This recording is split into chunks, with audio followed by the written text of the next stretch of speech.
నమో బుద్ధాయ. జై భీమ్, జై భారత్, జై సంవిధాన్.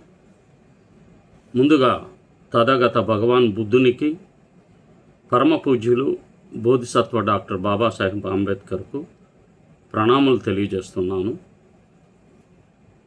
ఈరోజు డాక్టర్ బాబాసాహెబ్ అంబేద్కర్ కుటుంబం గురించి, వారు చేస్తున్న సామాజిక, రాజకీయ, ధార్మిక కార్యక్రమాల గురించి చాలామందికి వాస్తవాలు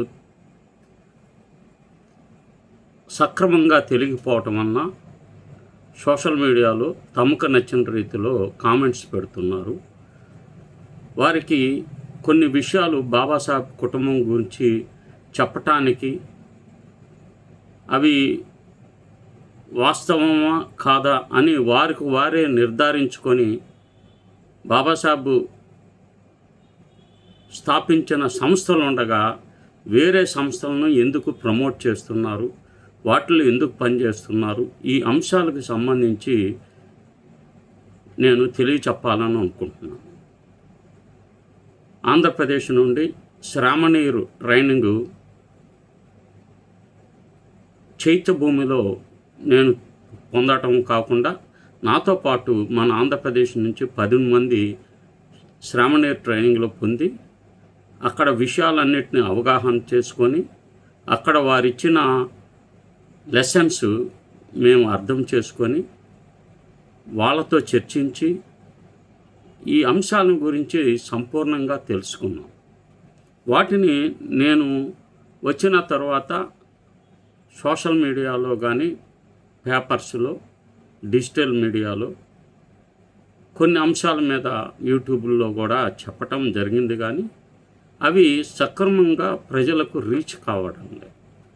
చాలామందికి అసలు ఈ విషయాలు నేను రాసినట్లు కానీ, అందుకని ఇటీవల నేను బౌద్ధుల కరదీపిక అని ఒక పుస్తకం రాశాను.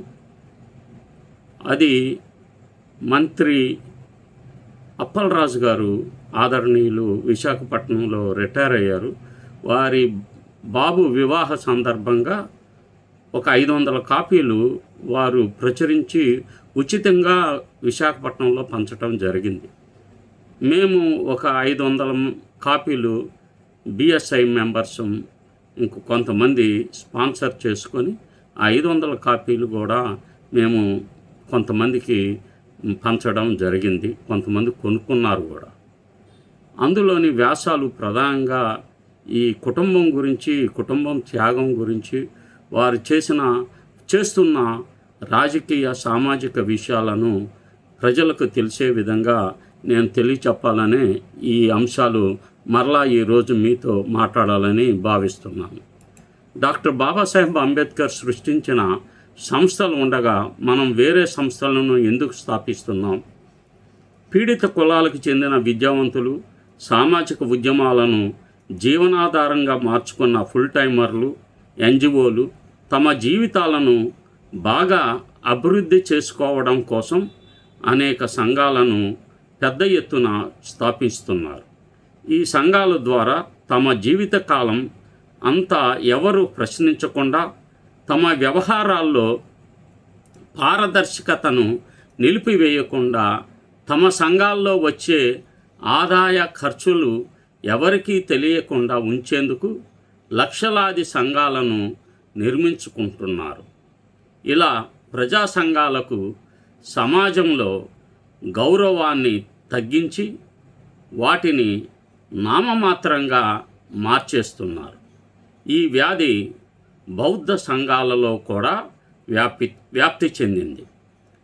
ఎవరికి వాళ్ళు బౌద్ధ సంఘాలు స్థాపించుకొని తమ వ్యక్తిగత ఆరామము ఏర్పాటు చేసుకుంటూ తమ అస్తిత్వాన్ని ఎవరు ప్రశ్నించకూడదన్న విధంగా వ్యవహరిస్తున్నారు. ఇది జ్వరం రాజకీయంగా పనిచేయాలని భావించిన ఫుల్ టైమర్లు కూడా ఈ యొక్క వ్యాధి, జ్వరం పట్టుకుంది. వారు ఎవరికి వారు రాజకీయ పార్టీలు రిజిస్ట్రేషన్ చేయించుకుంటూ లేదా లేకుండానే, పోటీ చేయకుండానే పార్టీ పేరుతో చందాలు వసూలు చేసి వాటిని ఎవరికీ తెలియకుండా నిర్వహిస్తున్నారు.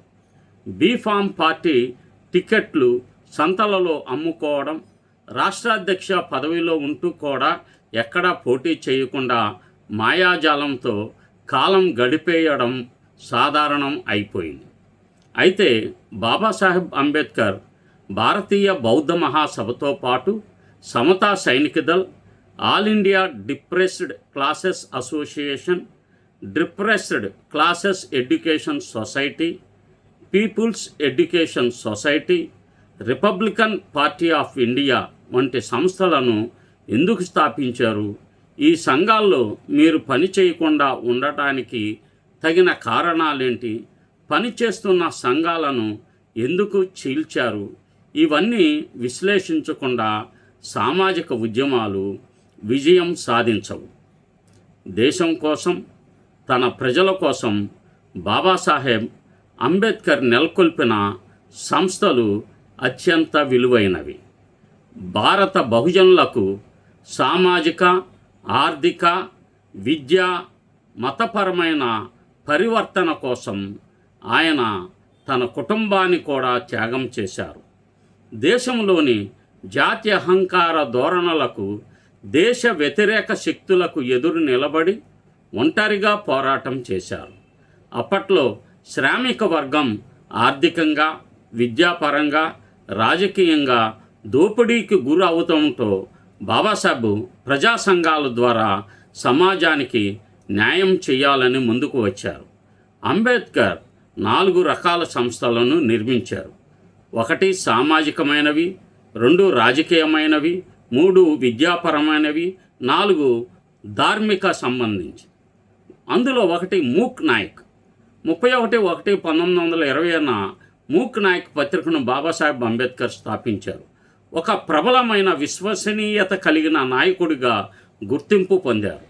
మూక్ నాయక్ ద్వారా సామాజిక మేల్కొల్పు పనిని ప్రారంభించారు. అణగారిన వర్గాల సమస్యలపై పోరాడేందుకు శ్రీ నందరం భట్కర్ సంపాదకుడుగా, తర్వాత శ్రీ దయాందర్ గోలాప్ సంపాదకుడిగా పనిచేశారు. 2వది బహిష్కృత్ హితకారిణి సభ. 20 జూలై 1924న డాక్టర్ బాబాసాహెబ్ అంబేద్కర్ చేత స్థాపించబడిన సామాజికమైన మొదటి సంస్థ. బీహెచ్ఎస్కు వ్యవస్థాపక అధ్యక్షుడు. అంటరాని వారి కష్టాలను తొలగించడానికి మరియు వారి ఫిర్యాదులను ప్రభుత్వం ముందు ఉంచడానికి డాక్టర్ అంబేద్కర్ ఈ సంస్థను ఏర్పాటు చేశారు. అంటరాని వారికి విద్యను ఇవ్వడానికి, వారి జీవితాలను ఉద్ధరించే ప్రయత్నంగా ఈ సంస్థ స్థాపించబడింది. మూక్ నాయక్ తర్వాత దాని పేరును బహిష్కృత్ హితకారిణి సభగా మార్చారు. సమాజంలో చైతన్యం తీసుకురావడానికి మరియు సమాజంలో ఐక్యతను తీసుకురావడానికి వారు ఈ సంస్థను ఏర్పాటు చేశారు. హిందూ మహాసభ పూణే యొక్క జ్ఞాన్ ప్రకాశన్ పేపర్ వాల్ బహిష్కృత్ సభకు ప్రత్యర్థిగా ఉంది. ఆ కాలంలో మహద్ ఉద్యమానికి వ్యతిరేకంగా మద్దతునిచ్చింది. బ్రాహ్మణుడైన సికే బౌద్ధ్ ప్రతిపక్ష సత్యశోధక్ సమాజ్ ప్రబోధంకర్ థాకరే నాయకుల వల్ల ఇది జరిగింది. ఇందువలన అక్కడ అల్లర్లు చెలరేగాయి.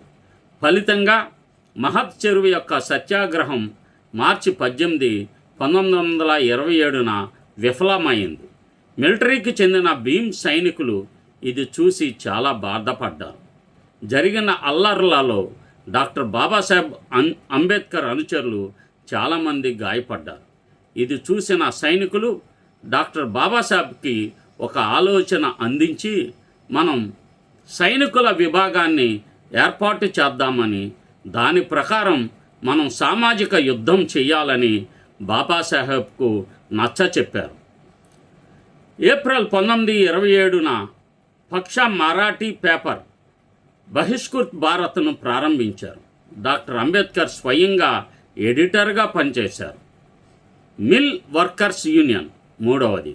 గిరణి కమ్మగార్ మజ్దూర్ సంఘానికి డాక్టర్ బాబాసాహెబ్ అంబేద్కర్ అధ్యక్షుడిగా ఉన్నారు. డాక్టర్ బాబాసాహెబ్తో పాటు మిల్లు కార్మికుల యూనియన్లో 1925లో ఎన్ఎం జోషి మరియు డాంగే వంటి మితవాదులచే స్థాపించబడిన బొంబాయి టెక్స్టైల్ లేబర్ యూనియన్తో అతనికి అనుబంధం ద్వారా అంబేద్కర్ యొక్క కార్మిక క్రియాశీలత జరిగింది. అత్యధిక వేతనాలు చెల్లించే టెక్స్టైల్ మిల్లు నేత విభాగాల్లో కాలుష్యం కారణంగా దళితులు పని నుండి మినహాయించబడ్డారు. 1928 ముంబై టెక్స్టైల్ సమ్మె సందర్భంగా బాబాసాహెబ్ ఈ అంశాన్ని ప్రస్తావించారు. ఆయన డిమాండ్లను అప్పటి యాజమాన్యం ఆమోదించింది. 4వది సమతా సైనిక్ దళ్. డాక్టర్ బాబాసాహెబ్ అంబేద్కర్ మార్చి 20, 1927న సమతా సైనిక్ దళ్ను స్థాపించారు. సమతా సైనిక్ దళ్ అధ్యక్షుడిగా డాక్టర్ బాబాసాహెబ్ అంబేద్కర్ మరియు ఈ బాధ్యతలను మాజీ సైనికులకు అప్పగించారు. డాక్టర్ బాబాసాహెబ్ అంబేద్కర్ అనేక సంస్థలను స్థాపించారు. వాటిలో ముఖ్యమైనది, ప్రముఖమైనది ఎస్ఎస్డి. పండిట్ నెహ్రూ యొక్క సమావేశం 1950 లోకసభ ఎన్నికల కోసం గిర్గాములో జరిగింది. కానీ ఎస్ఎస్డి ద్వారా ఆ సభకు అంతరాయం ఏర్పడింది. ఆ కారణంగా పండిట్ నెహ్రూ తన ప్రసంగాలలో డాక్టర్ బాబాసాహెబ్ అంబేద్కర్ను పనిగట్టుకొని ఎప్పుడూ విమర్శించేవాడు. అందువలన డాక్టర్ బాబాసాహెబ్ అనుమతితో ఎస్ఎస్డి ఆ సమావేశాన్ని అడ్డుకుంది. ఆయన ఎదురుగా బల్లలు తీసుకువచ్చి కుర్చీలు తీసుకొచ్చారు. మొత్తంగా చూస్తే ఎస్ఎస్డి ఎరగదీసే అంత శక్తి ఆ రోజుల్లో ఉంది. ఎస్ఎస్డి యొక్క ప్రధాన లక్ష్యం తన అనుచరులు పాల్గొనేందుకు బహిరంగ సభలను నిర్వహించడం చాలా ముఖ్యమైనది. భారతీయ సమాజంలోని అణగారిన మరియు నిర్లక్ష్యానికి గురైన ప్రజల అభ్యున్నతికి సంబంధించిన కార్యకలాపాల్లో పాల్గొనడం. 5వది సెప్టెంబర్ 1927లో సమాజ్ సమతా సంఘం స్థాపించారు. 6 మహిళా సర్కిల్. ముంబైలో జనవరి 1928లో రమాబాయి అంబేద్కర్ అధ్యక్షురాలుగా ఒక మహిళా సంఘాన్ని స్థాపించారు. డాక్టర్ బాబాసాహెబ్ అంబేద్కర్ యొక్క సతీమణి మాతా రమాబాయి అంబేద్కర్ భర్త ఉత్తేజకరమైన జీవితాన్ని చూసి ఆమె తన పని యొక్క ప్రాముఖ్యతను గుర్తించింది. అంటరాని వారి అభ్యున్నతి కోసం ఆమెపై పెనుభారం పడింది. All India depressed classes association ఏర్పాటుకు సహాయం చేశారు. దాని మహిళా విభాగం 1942లో సృష్టించబడింది. ఇది 1944లో సమావేశమై all India depressed classes association ఏర్పాటు చేయడంలో సహాయపడింది. 7వ organization depressed classes education society. June 4, 1928న డాక్టర్ బాబాసాహెబ్ అంబేద్కర్ అణగారిన తరగతులకు విద్యను అందజేయడానికి అంటరాని వారి అభ్యున్నతి కోసం సొసైటీని స్థాపించారు. ఈ సంస్థలు అణగారిన తరగతుల విద్యార్థుల కోసం అనేక హాస్టళ్లను ప్రారంభించాయి. అయితే అధిక ఆధిపత్య హిందువులు ప్రారంభించిన ఉద్యమంపై డాక్టర్ అంబేద్కర్ సందేహం వ్యక్తం చేశారు. ఈ నేపథ్యంలో 1930 ఆగస్టు 8న బాబాసాహెబ్ స్వయంగా అఖిల భారత అణగారిన తరగతుల సంఘాన్ని ఏర్పాటు చేశారు. 8వ సంఘం ఇండిపెండెంట్ లేబర్ పార్టీ. ఇది రాజకీయమైనది. ఇండిపెండెంట్ లేబర్ పార్టీ అనేది 1936లో డాక్టర్ బాబాసాహెబ్ అంబేద్కర్ అధ్యక్షతన ఏర్పడిన రాజకీయ సంస్థ. రాజ్భోజ్ నియోజకవర్గ ఎన్నికల సమయంలో చోకాజీ గంగుర్దే నైగావ్ ధారవేలో ఓటు వేయడానికి వస్తున్నాడు. ఆయనను కొందరు కాంగ్రెస్ సభ్యులు అడ్డగించి కొట్టడంతో వాగ్వాదం జరిగింది. ఈ గొడవలో 4 కాంగ్రెస్ సభ్యులు చనిపోయారు. చోకాజీ గంగుర్దే కూడా చంపబడ్డాడు. డాక్టర్ అంబేద్కర్ యొక్క సామాజిక పోరాటంలో మొదటి అమరవీరుడు చోకాజీ గంగుర్దే. అతని మృతదేహాన్ని తమ హిందూ శ్మశాన వాటికల్లో తీసుకువెళ్ళకూడదనే కారణంతో కొందరు దుండగులు అల్లర్లు ప్రారంభించారు. దీని కారణంగా అల్లర్లు చెలరేగాయి. ఎస్ఎస్డికి చెందిన కాంబ్లే అనే సైనికుడు కూడా అల్లర్లలో మరణించారు. బాబాసాహెబ్ లక్ష్యం కోసం ప్రాణాలర్పించిన రెండవ అమరవీరుడు కాంబ్లే. ఇండియన్ లేబర్ పార్టీ యొక్క ప్రధాన లక్ష్యం సమాజంలో బ్రాహ్మణిజం మరియు పెట్టుబడిదారీ భావజాలాన్ని వ్యతిరేకించడం. ఇది భారతీయ కార్మిక వర్గం కోసం చిత్తశుద్ధితో పనిచేస్తూనే కులతత్వానికి వ్యతిరేకంగా పనిచేస్తుంది. కులాన్ని ధ్వంసం చేయాలని, నిర్మూలించాలని, దుంపనాశనం చేయాలని ఇండియన్ లేబర్ పార్టీ ప్రయత్నం చేసింది. 10వది organization railway workers union. Dada Saheb Gaikwad అధ్యక్షుడిగా మరియు డాక్టర్ బాబాసాహెబ్ అంబేద్కర్ సలహాదారుడుగా ఉన్నారు. Doctor Babasaheb Ambedkar GIP railway depressed classes workmen's conference Manmad district నాసిక్లో 1938 ఫిబ్రవరి 12న మరియు 13న కూడా పాల్గొన్నారు. 11వ organization schedule caste improvement trust. ఈ సంస్థను 26 ఫిబ్రవరి 1939న డాక్టర్ బాబాసాహెబ్ స్థాపించారు. ఈ సంస్థకు అధ్యక్షుడిగా షా ఉపాశ్యామ్ గురూజీ. ట్రస్ట్ నుండి బాబాసాహెబ్కు 4 బంగ్లాలు కట్టారు. 1 కార్, 2 ఎట్, 3వది అంబేద్కర్ భవనం పేరుతో డాక్టర్ గోకుల్ దాస్ పాస్తా రోడ్లో 4 రాజగృహాన్ని కూడా నిర్మించారు. ఇది నేడు జాతీయ హోదాను పొందింది. 12వ ఆర్గనైజేషన్ మహర్ న్యాయతి పంచాయతీ. డాక్టర్ బాబాసాహెబ్ అంబేద్కర్ మే 1940 సంవత్సరంలో స్థాపించారు. కేవలం నిబంధనలు మాత్రమే రూపొందించారు. ఈ సంస్థకు వారు అధ్యక్షుడిగా కావాలనే ఉండలేదు. 13వ organization all India schedule caste federation. ఇది 17-20 జూలై 1942 దళిత చరిత్రలో అఖిల భారత షెడ్యూల్ కులాల సమాఖ్య నాగ్పూర్లో షెడ్యూల్ కులాల జాతీయ సదస్సులో స్థాపించబడింది. All India schedule caste federation SCF schedule కులాల కోసం ప్రత్యేకంగా ఏర్పాటు చేసిన మొదటి అఖిల భారత రాజకీయ పార్టీ. ఈ సంస్థకు మొదటి వ్యవస్థాపక అధ్యక్షులు దళితుల హక్కుల కోసం ఉద్యమించడమే ప్రధాన లక్ష్యం. కొంతకాలం తర్వాత డాక్టర్ బాబాసాహెబ్ అంబేద్కర్ పండిట్ నెహ్రూ మంత్రివర్గంలో న్యాయశాఖ మంత్రి అయ్యారు. డాక్టర్ అంబేద్కర్ స్థానంలో N. శివరాజ్ మద్రాసుకు చెందిన వారిని అధ్యక్షుడిగా నియమించారు. అతని భార్య మహర్ కమ్యూనిటీలో మొదటి MA డిగ్రీ హోల్డర్ మరియు ఆమె మొదటి మేయర్ అయ్యారు. కార్యదర్శిగా PN రాజ్బోస్ బొంబాయి నుండి ఎన్నికయ్యారు. 14వది పీపుల్స్ ఎడ్యుకేషన్ సొసైటీ. జూలై 8, 1945న డాక్టర్ బాబాసాహెబ్ అంబేద్కర్ దీనికి వ్యవస్థాపక అధ్యక్షుడు. ఈ సంస్థ యొక్క లక్ష్యం కేవలం విద్యను అందించడానికి, ప్రోత్సహించడానికి, మేధోపరమైన, నైతిక మరియు సామాజిక ప్రజాస్వామ్యాన్ని అందించడం ముఖ్య లక్షణంగా ఉంది. 15వ organization Bharat Bhushan printing press. May 1946 కుల హిందువులకు, దళితులకు మధ్య జరిగిన ఘర్షణలో డాక్టర్ అంబేద్కర్ స్థాపించిన ప్రెస్ దగ్ధమైంది. 16వ organization Siddharth college, fort Mumbai. 26 1946లో ముంబైలోని ఫోర్ట్లో సిద్ధార్థ కళాశాలను గవర్నమెంట్ నుండి వచ్చిన కొంత సొమ్ముతో నిర్మించారు. ఆ డబ్బుతో కాస్ వద్ద నిర్మాణం పూర్తి కాలేదు.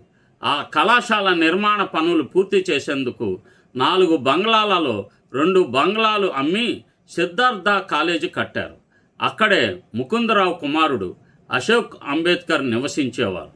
కళాశాల మొదటి సంవత్సరంలోనే 1900 మంది విద్యార్థులు చేర్చుకున్నారు. 17వది మిలింద్ కళాశాల. ఔరంగాబాదులో 19వ తారీఖు జూన్ 1950 సంవత్సరంలో మిలింద్ కళాశాల స్థాపించబడింది. ఈ కళాశాల కోసం నిజాం ప్రభుత్వం డాక్టర్ బాబాసాహెబ్ అంబేద్కర్కు 162 ఎకరాల భూమిని విరాళంగా ఇచ్చింది. ఘనశ్యామ్ తల్వాకర్ చాలా సంవత్సరాలుగా కళాశాల బాధ్యతలను చేపట్టారు. ఆ తర్వాత గంగుర్తే కళాశాల బాగోగులను చూసుకున్నారు. ఆ కళాశాలలోనే మొదటి సంవత్సరంలో మొత్తం 900 మంది విద్యార్థులు ప్రవేశం పొందారు. 18వ organization Mumbai municipal labour union. ఇది 1947లో స్థాపించబడింది. డాక్టర్ బాబాసాహెబ్ అంబేద్కర్ వ్యవస్థాపక అధ్యక్షుడు. వర్కింగ్ ప్రెసిడెంట్గా Ganpat Jadhav, Malake Baba, secretary J G Bhatnakar. Doctor Ambedkar తర్వాత అడ్వకేట్ బాలాసాహెబ్ ప్రకాష్ అంబేద్కర్ అధ్యక్షులుగా ఉన్నారు. 19వ republican party of India doctor Babasaheb Ambedkar నేతృత్వంలోని షెడ్యూల్ కులాల సమైక్య మూలాలే ఆర్పిఐ రాజకీయ పార్టీగా మారింది. ఆర్పిఐకి ఎంట్రీ పాయింట్గా పనిచేయడానికి 1956లో రాజకీయ ప్రవేశం కోసం శిక్షణా పాఠశాలలను ఆయన స్థాపించారు. డాక్టర్ బాబాసాహెబ్ అంబేద్కర్ మొదటి అధ్యక్షుడు. శాంతాబాయి దానే మహిళా మోర్చా అధ్యక్షురాలు మరియు మొదటి ఎమ్మెల్యే. 20వ ఆర్గనైజేషన్ భారతీయ బౌద్ధ మహాసభ 18/5/1954లో స్థాపించబడింది. జాతీయ స్థాయిలో ఢిల్లీలో 4/5/1955లో రిజిస్టర్ చేయబడింది. డాక్టర్ బాబాసాహెబ్ అంబేద్కర్ వ్యవస్థాపక అధ్యక్షుడిగా రిజిస్టర్ నెంబర్ 3227, ట్రస్టీ 1950 ముంబై. ఆ సమయంలోనే బిఎస్ఐ సభ్యులు Madhav Malvankar, medical consultant, C S Patil, architect, Balchandra Kabir Savita Ambedkar సోదరుడు, భగవంత్ సాయాజీ గైక్వాడ్, ఎస్డి గైక్వాడ్, కాశీ రామ్జీ విశ్రాంజీ సావత్కర్. భారత్ బౌద్ధ మహాసభను నిర్మించే ముందు ఏప్రిల్ 15, 1951 ఢిల్లీలో డాక్టర్ అంబేద్కర్ భవనకు శంకుస్థాపన చేశారు. జూలై 1951 డాక్టర్ అంబేద్కర్ ది భారతీయ బౌద్ధ జనసంఘని స్థాపించారు. సెప్టెంబర్ 1951 డాక్టర్ అంబేద్కర్ బౌద్ధ ప్రార్థన, బుద్ధ ఉపాసన పలహా పుస్తకాన్ని సంకలనం చేశారు. జూన్ 1954 బెంగళూరులో ప్రారంభించడానికి డాక్టర్ అంబేద్కర్ ప్రతిపాదించిన బౌద్ధ సెమినారీ కోసం మైసూర్ మహారాజు 5 ఎకరాల భూమిని విరాళంగా ఇచ్చారు. ఆగస్టు 1955లో ముర్నాబాయ్ రాజ్య కనిష్ఠ గర్కం గాడ్ అసోసియేషన్ స్థాపించబడింది. ది బుద్ధిస్ట్ సొసైటీ ఆఫ్ ఇండియాను ప్రారంభించే ముందు బుద్ధుడు మరియు అతని ధమ్మము అనే నవయాన బౌద్ధానికి సంబంధించిన గ్రంథాన్ని సిద్ధపరిచారు. ఈ విధంగా పలు ప్రజా సంస్థలు డాక్టర్ బాబాసాహెబ్ అంబేద్కర్ ద్వారా సృష్టించబడ్డాయి. బోధిసత్వ బాబాసాహెబ్ అంబేద్కర్ నిర్మించిన సామాజిక ఉద్యమంలోని సామాజిక సంస్థలు ఇంకనూ నిర్మాణాత్మకంగా, క్రియాశీలకంగా బాబాసాహెబ్ సొంత కుటుంబంచే పనిచేస్తున్న భారతీయ బౌద్ధ మహాసభ, సమతా సైనిక దళ్ లాంటి ప్రజా సంఘాలను బలోపేతం చేయాలి, సంఘటితం కావాలి, విస్తరింప చేయాలి. బాబాసాహెబ్ నిర్మించిన సామాజిక ఉద్యమ చైతన్య రథాన్ని ముందుకు తీసుకువెళ్లాల్సిన బాధ్యత ముఖ్యంగా అంబేద్కరిస్టుల మీద, బౌద్ధుల మీద మరియు పూలే అంబేద్కర్ భావజాల ప్రచారకులపైన ఉన్నది. ఎవరైతే జవాబుదారీతనం ఉండకూడదు అనుకుంటారో, ఉమ్మడిగా పని చేయకూడదని అనుకుంటారో,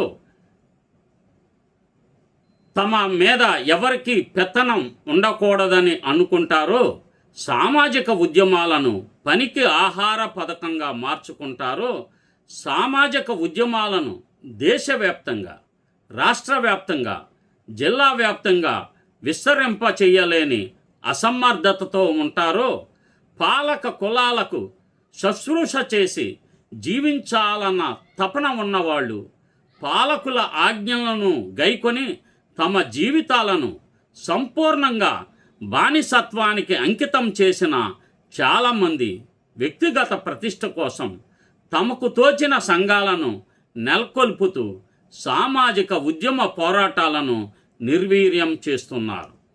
బోధిసత్వ డాక్టర్ బాబాసాహెబ్ అంబేద్కర్ స్థాపించిన సంస్థలలో పనిచేస్తూ వారి సొంత కుటుంబానికి వెన్నుపోటు పొడిచిన ఘోరమైన విశ్వాసఘాతకులు ఉన్నారు. మహారాష్ట్ర ప్రభుత్వం బాబాసాహెబ్ అంబేద్కర్కు నాగ్పూర్ దీక్షా భూమిని 14 ఎకరాల భూమిని ఇచ్చింది బిఎస్ఐకు.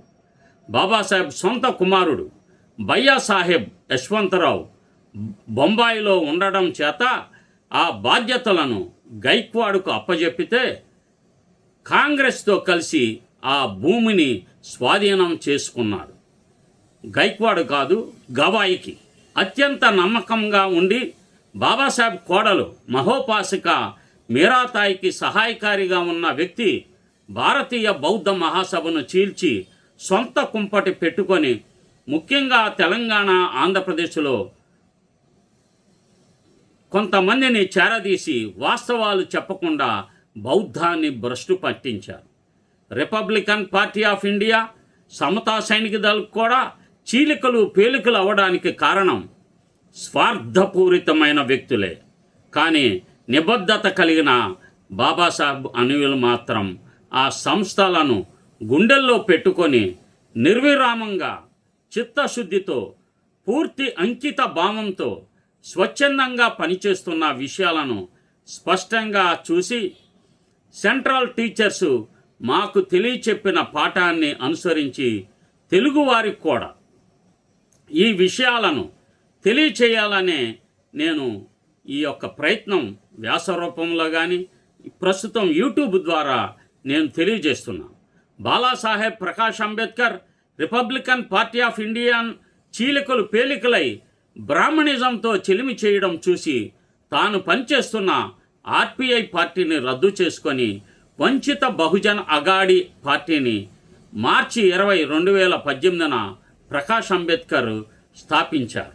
భారతీయ రాజకీయ పార్టీ 2019 ఎన్నికలలో ఆ పార్టీకి 6% ఓట్లు రావడం వెనుక భారతీయ బౌద్ధ మహాసభ, సమతా సైనిక దళ్ వెన్నుదన్నుగా ఉండటమే కారణం. బాబాసాహెబ్ సొంత మనవడు బిఎస్ఐ నేషనల్ వర్కింగ్ ప్రెసిడెంట్ మహోపాసక భీమరావ్ యశ్వంత్ అంబేద్కర్ ప్రస్తుతం ఎవరైతే బాబాసాహెబ్ స్థాపించిన సంఘాలను చీలికలు పేలికలు చేశారో వారితో సయోధ్య చేసుకొని ఒకే గొడుగు కింద తీసుకురావడానికి నిర్విరామంగా కృషి చేస్తున్నారు. వారికి నా జైభీములు తెలియజేస్తున్నాను.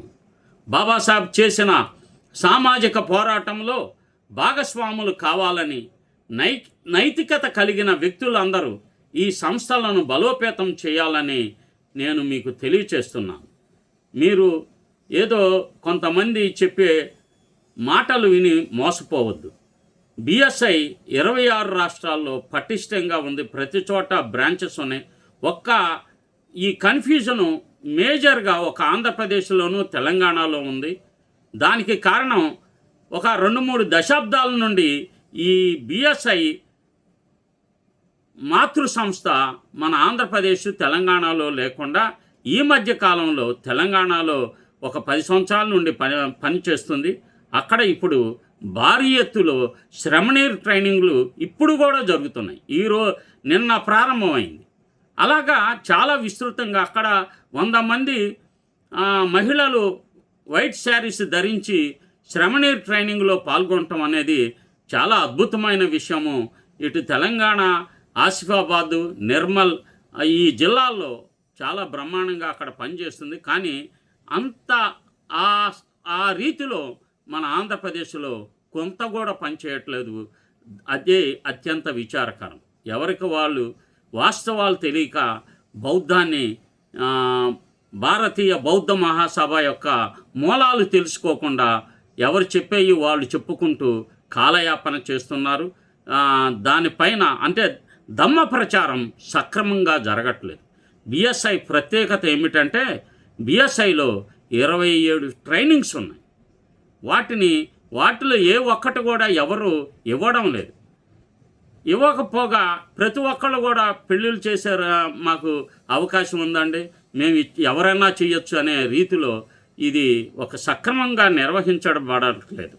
ఒక సిస్టమేటిక్ ఆర్గనైజేషన్ మీరు చూడాలంటే తప్పనిసరిగా బిఎస్ఐను సంప్రదించండి, శ్రమనేర్ ట్రైనింగ్లో పార్టిసిపేట్ చేయండి, లేక ఇతర ట్రైనింగ్స్ సెంట్రల్ టీచర్స్ కానీ బౌద్ధాచార్యులుగా కానీ మీరు పూర్తి చేస్తే మీకు అన్ని విషయాలు స్పష్టంగా అవగాహన అవుతాయి. ఈ విషయాలన్నీ తెలుసుకొని దమ్మంతో నడవాల్సిందిగా మీకు విజ్ఞప్తి చేస్తున్నాను. నమో బుద్ధాయ, నమో ధమ్మాయ, నమో సంఘాయ. జై భీమ్. ఈ యొక్క బహుజన యుద్ధభేరి యూట్యూబ్ ఛానల్ను సబ్స్క్రైబ్ చేయండి, షేర్ చేయండి, మన కుటుంబ సభ్యులందరికీ తెలియచేస్తారని నేను వినమ్రంగా మనవి చేస్తున్నాను.